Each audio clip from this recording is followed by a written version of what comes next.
Hello, this is Gary Aldridge, author of Leveraging You.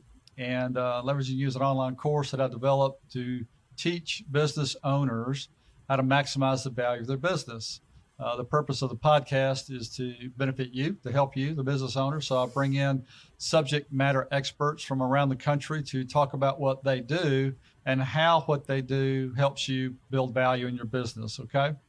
So today we've got Greg Paparis, and met Greg recently here in the Nashville area, and he's in the sale and leaseback area. So we're gonna talk about sale and leaseback here today. Greg, welcome. We appreciate you coming. Thanks for having me, Gary. Great to be here. Well, Greg, just start out by telling us a little bit about yourself and the company you're with and what you guys do. Absolutely. So I'm with Northmark on our corporate real estate team, and we work mostly with private family and founder-owned businesses and equity sponsors as well on uh, sale leaseback transactions primarily. Um, and I guess before getting into that, I can give you some background on myself and my career. Sure. So I started my career in accounting, got my degree in accounting. I'm Uh, sorry. I did the same yeah. thing. So I'm actually still a licensed CPA. But before switching over to real estate a few years ago, I had a previous career. I was most recently at Deloitte and another consulting firm before that. And about 3 years ago, I made the jump, uh, moved to a firm called James Capital Advisors, really doing the same thing I'm doing now, corporate real estate, specializing in sale leasebacks. And my team was recently acquired just a little over a month ago by Northmark, which is a much larger firm with over 1,000 people, over 40 Wow. offices across the country. So we're excited to be on the new platform and excited for this new opportunity to grow the business here. So where's headquarters for your company? It's in Minneapolis. Okay, but you said how many offices around the country? It's over 40. Wow. I know it's been growing fast, but our office is actually fairly new in LA. Are you in But the LA? Are you yourself in the LA area? I am, yeah. So I live in Manhattan Beach, which is, South Bay, Los Angeles. Our office is in Westwood, UCLA neighborhood, and it's not very far from where I live. It's maybe 16 miles, but 405 traffic can make the commute really rough. So uh, So, I'm not in the office every day. so you guys buy real estate, corporate real estate, commercial real estate around the country? Absolutely. Yeah. We do deals in all 50 states and internationally as well. We've done deals Wow. in Canada, in Europe, Central and South America. Um, but most of our work is in the US. Uh, Walk me through a typical deal, if there is such a thing, and just let me know kind of how you how you find your clients, the type of situation that they're in, how you guys can provide some value to them, and just how the process works. For sure. So I guess, to get very basic, a sale leaseback is a transaction where, a owner of the real estate sells the real estate to an investor and is able to lease it back and maintain full operational control. Um, and, we're typically structuring sale leaseback transactions with business owners to allow them to pull capital out of the real estate. And it's a flexible kind of financing solution that allows them to get the full market value. It allows them to lock in full operational control for really as long as they want. Often the sale leaseback will have maybe a 10-year, 15-year, 20-year initial lease term, plus options to extend. And it's also typically absolute triple net lease in nature, where the operator is responsible for all property taxes, insurance, repairs and maintenance. So, for the buyer, for the investor standpoint, it's truly a passive investment. Well, explain to us how a triple net operates. Some people may not be familiar with that. Yeah, so triple net is, the lease structure that's known as triple net is a lease that's passive to the owner, where the tenant pays the property taxes, the insurance, repairs and maintenance, even any roof or structural repairs. All of that will be passed through to the tenant. So the owner of the real estate has consistent cash flow from their investment. It's basically a bond-like investment to them. Okay. And the reason for that structure is, one, it gives the tenant full operational control, where if they need a repair, any fixture, they're in charge of it. They handle that themselves. They don't need to wait on a landlord to approve any kinds of expenses. And from the buyer, from the investor's standpoint, it makes it like a bond-like income, where they've got kind of a long-term stream of income from the lease payments, and that structure is very attractive to a lot of investors. From REITs to other institutional groups, real estate private equity funds, and just high net worth individuals who are looking to invest in real estate. But that absolute triple net lease structure really maximizes the value and the proceeds that an owner can get from doing a sale leaseback. Okay. I think I know the answer to this, but how would this differ from, let's say, a business owner's out there, owns his building and sells it to somebody, and then turns around and becomes a tenant and leases that back? But I think from what you're saying with you, the difference is they maintain operational control. Is that right? Yeah, absolutely. So, it's pretty much the same thing, just with a different lease terms. You could lease it back and have, more of a typical tenant relationship, where, it's not long term.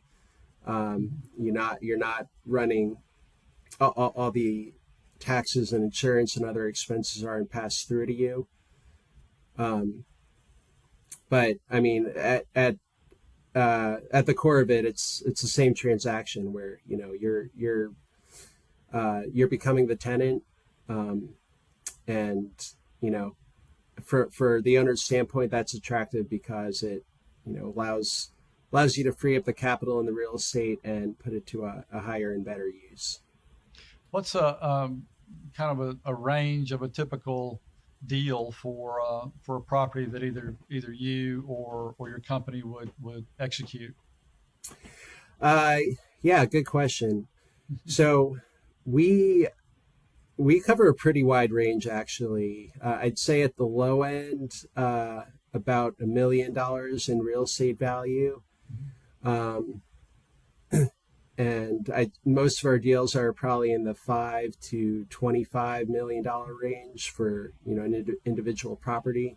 Right. We also do some larger portfolio deals, where maybe it's a retailer with 10 different locations, or an industrial supplier with 5 different locations, where we'll execute those transactions as a portfolio.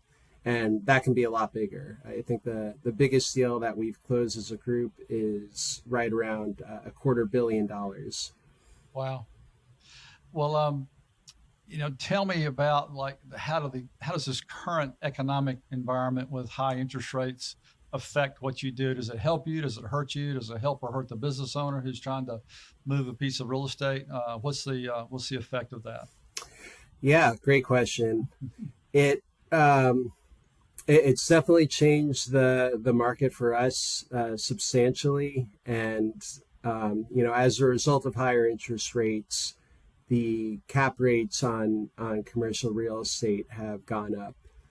So the multiples that sellers are getting are lower, and that's just because investors demand a higher rate of return as their cost of capital gets higher.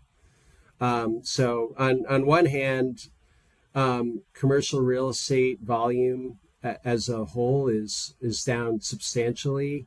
It's a fraction of what it was in a year ago or 2 years ago. But for our group and what we're doing with sale leasebacks, we're also coming across a lot of opportunities that are kind of a result of the environment we're in, where companies that maybe have variable interest debt, and that's all of a sudden become a lot more expensive.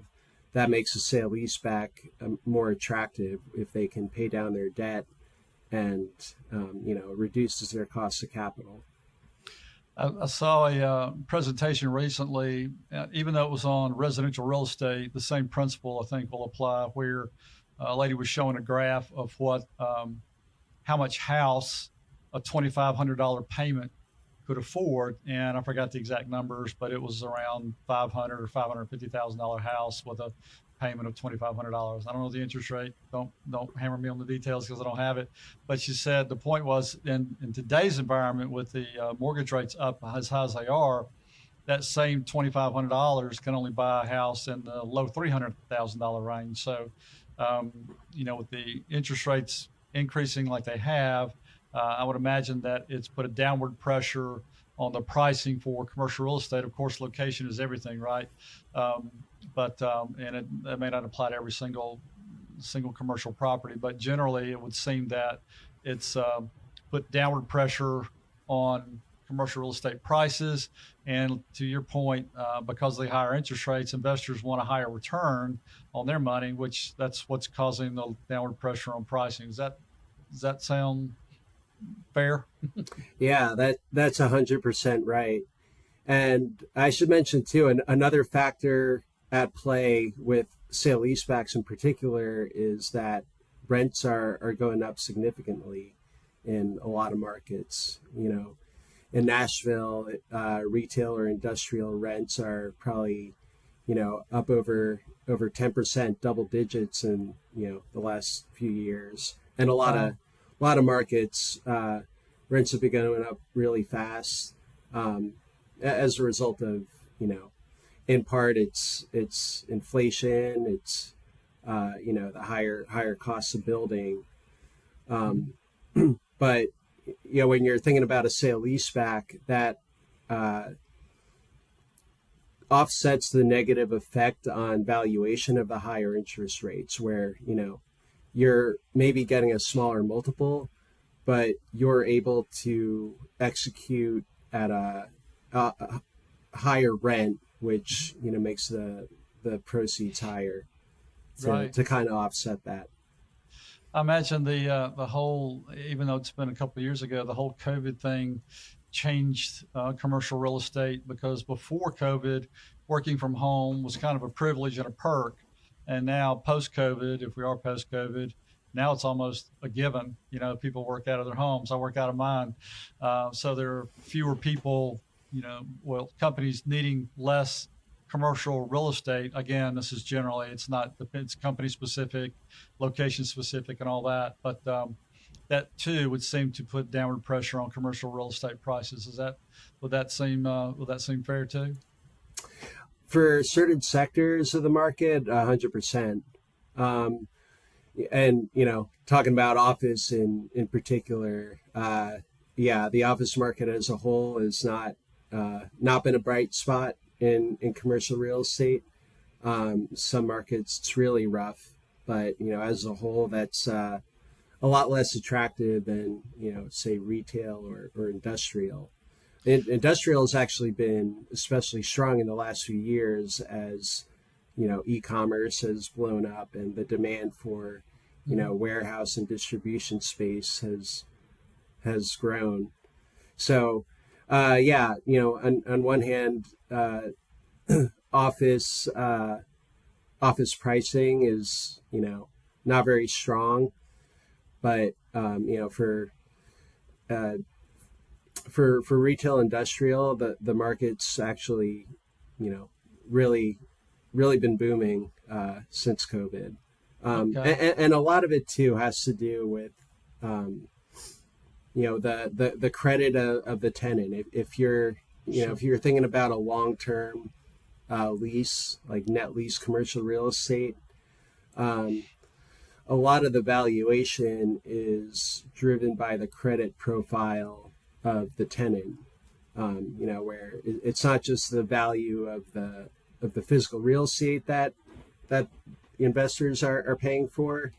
It's the value from the stream of income from those leases. And if it's a huge company, like a huge national company with strong credit, then investors are willing to pay, higher multiples and higher valuations for those properties. Well, give us an example. Give us a real world story. Be very as broad and general as you want to be. I don't want any proprietary information about a situation where I can see where a business owner needs cash, right? And so they've exhausted some different resources, and now they're ready to do a sale and lease back with you. So just give us a story of just kind of walk us through what the need was, what you guys did, and how that benefited the business owner. Yeah, definitely. So we're currently working with a healthcare company, out in the western region that has multiple facilities, and a really strong business model where they've been able to open new facilities and kind of expand to other locations. We're helping them with sale leaseback transactions uh, to get top dollar for the locations that they do own, that they have been operating, and they're able to sign those long-term leases so they can put those into new locations and further expand the business. So that's a pretty common use of proceeds for sale leasebacks, is really just expanding to new locations. Investing, could also be investing in new technology or equipment. Another example I can give you is, we do a lot of work in the context of M&A transactions, and I'll get a little more specific with this one, but we recently did a deal in the Seattle area, involving a Lazy Boy, local Lazy Boy franchise that had 6 locations plus an industrial warehouse that they owned. Um, and they were selling the business, or selling the franchise, to corporate. Um, and they hired us to sell the real estate separately in a sale leaseback. So, we ran a process and brought in a third-party buyer for this warehouse. We got $13 million in proceeds, and actually set a record for price Wow. per square foot in that market. Wow. So, we got the owner a great result. They used the proceeds to reinvest in 1031 exchange deals into about $20 million in other real estate assets, across the country, which we help them with as well. And it was a good deal for us, where kind of as an example of where we can help in M&A deals, where if the owner and their advisors are not taking an intentional approach to the real estate, they're likely leaving money on the table. Well, you mentioned something about 1031, and obviously with real estate, there are a lot of tax implications to that. And although I'm a CPA, I don't do any tax work, so I'll refer anybody off to your tax professional for that. But that's certainly a factor when it comes to doing a deal in real estate. But what I did hear you talking about, and leveraging you is the name of the course, and and leverage is a function of time and money, right? And so people are in those two situations, if I heard you correctly, they are leveraging themselves. They're leveraging the equity that they have in existing commercial real estate, tapping into that equity by doing a sale and lease back with you that gives them the cash that they need to expand into other locations and thus get a higher return on their investment, right? Yeah, that's extremely well said. And yeah, a lot of our sale leaseback partners really view sale leasebacks as a financing transaction, where instead of financing maybe 70% of the property value, you're able to finance 100%. Mm-hmm. And in addition to getting 100% of the sales proceeds, it's often a much higher valuation due to the value in that stream of income from the lease. It's also more attractive to financing in other ways. It gives you more flexibility in how you can structure it. The term, initial lease term, and rent terms. And there's also no covenants or restrictions like you would have with a conventional loan. Another pro, if I may, as I'm thinking out loud and hearing you talk, that if you say I'll just make up some numbers. Let's say you've got $1 million piece of property, and if you go get a loan from a lender, a bank on that, they're going to loan you. Let's say they loan you 80% loan to value, you get $800,000. But in the sale and leaseback, you could actually tap into that 100% and get all of that equity out of that, right? Yeah, absolutely. And it's not uncommon for our sale leaseback valuations to be significantly higher than a bank appraisal.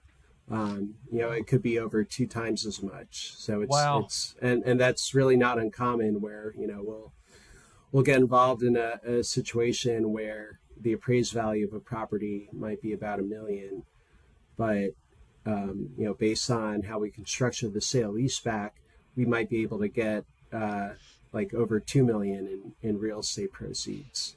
It's important for the business owner to understand what's going on, because each resource, and I'm just going to use the bank versus the sale leaseback, they're looking at the same property, but through a different set of lens, okay? And the lens of a bank, and they're needed, okay, is the bank's looking at it like, if you don't pay the note, how much can I liquidate the property for and cover my loan outstanding? Okay, that's how the bank's going to look at it. What can I liquidate that property for? If it's a $1 million property, I'm going to loan you 800, because if I got to foreclose on it, I may not get the full 100. That's their point of view. I'm not saying it's right or wrong. It's just different. You need to understand that. On the sale leaseback side, so these guys are looking at it. They're buying the property, they're owning the property, and they're getting it, and they're paying more for it because they're going to turn around and get the rental rate for it.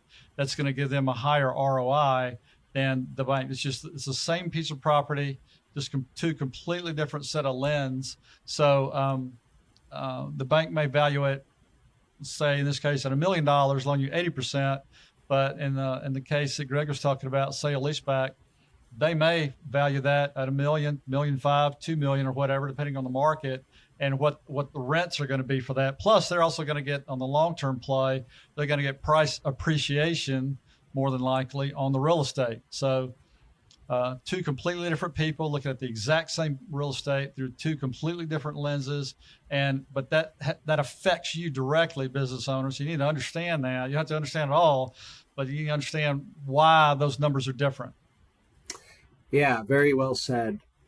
And yeah, I talked a little bit about the credit before, but that's really part of the underwriting process for sale leaseback investors. Banks are, if they have a borrower default on their loan, then they need to make sure that it's got substantial value really as a vacant property, so they're Right. not taking losses there. But they're not in the business of real estate. They don't want to foreclose on properties and have to deal with that whole process. The way sale leaseback investors are looking at it is very very much, oftentimes it's a credit play where the lease is guaranteed by the operator. It's a corporate guarantee, and if it's a business that's been around for many years, it's been profitable, it's got a healthy level of revenue to rent, and earnings to kind of rent payments, they'll feel really good about deploying that capital, knowing that the business is strong, and they don't need to worry about the business going away or shutting down. And other things they might be looking at too is the value of the land, their the strength of the market. If the tenant did move out, like did default on their lease, if it's in a strong market where they would able to pretty easily get a new tenant in there, a lot of sale leaseback investors might be able to tolerate that risk. But like you said, they're looking at it very different than the bank is looking at the exact same situation. And please understand, business owner, I'm not trying to say that the bank is right or wrong or better or worse. It's just different. Okay. So if you're trying to listen to you and trying to try to summarize, we're trying to stay within my time frame here. We're getting close, but we're good. You're a business owner. You've got a piece of commercial real estate.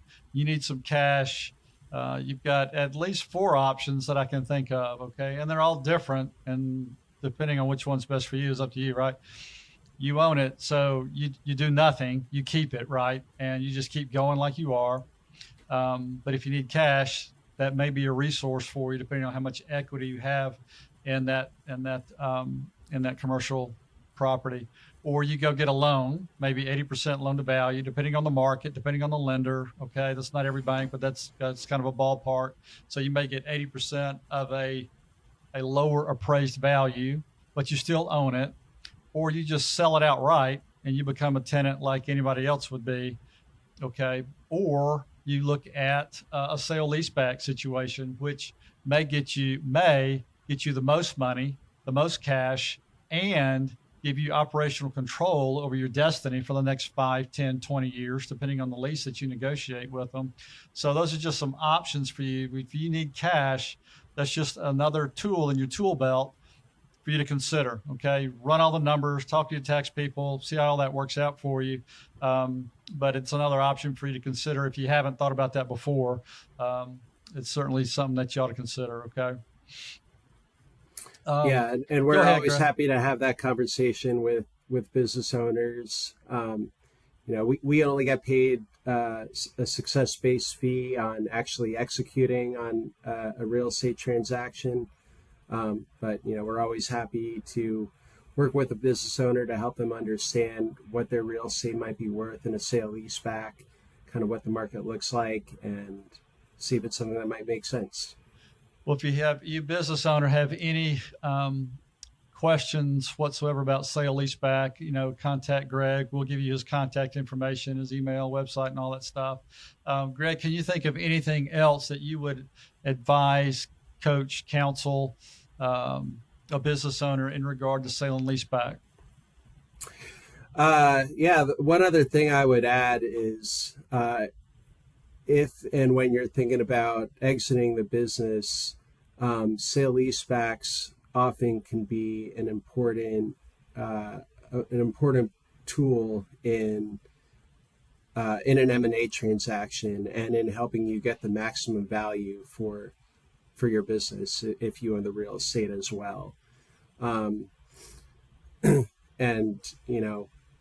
a lot of buyers, if it's a private equity buyer or like a strategic buyer for an operating business, they are not going to be willing to pay as much for the real estate typically as an investor would. So oftentimes the real estate has appreciated a lot over many years, and in our experience, business owners don't really know what the real estate's worth. Their advisors, if they're using an investment bank, typically aren't real estate experts. So having someone like us kind of help get their arms around that and look at other options is can be a very powerful tool. And also, if you have a lot of money or a lot of value in your real estate, maybe you're not quite ready to retire. We're often helping business owners use a sale leaseback as a partial exit, where they're able to take some chips off the table from selling the real estate, and they can think about how they want to exit the business down the road. That's critical. So I'm gonna restate that back to you, the business owner. As Greg was saying, maybe you're nearing retirement, you're nearing exit, but you're still a few years away, and you own land, buildings. You can, in a sense, sell your business twice. And what I mean by that is, that's not literal, but you can sell the land and business through a sale leaseback, but you still own the business. Now you become a tenant, but you have operational control, and you turn around and sell the business later down. So you get, like Greg said, you can take some chips off the table now, okay, to take some pressure off of you personally, financially, and get the balance of that payoff when you sell the business some years down the road. So it's a great tool, great arsenal, great tool to put in your tool belt for you to consider. Greg, thank you so much for coming today. I know I learned a lot more. I thought I knew a lot about selling leaseback, but I know I learned a lot more about it today. It's a great tool for business owners to consider. I appreciate you coming. Thanks a lot, Gary. Great to be on here. Thank you.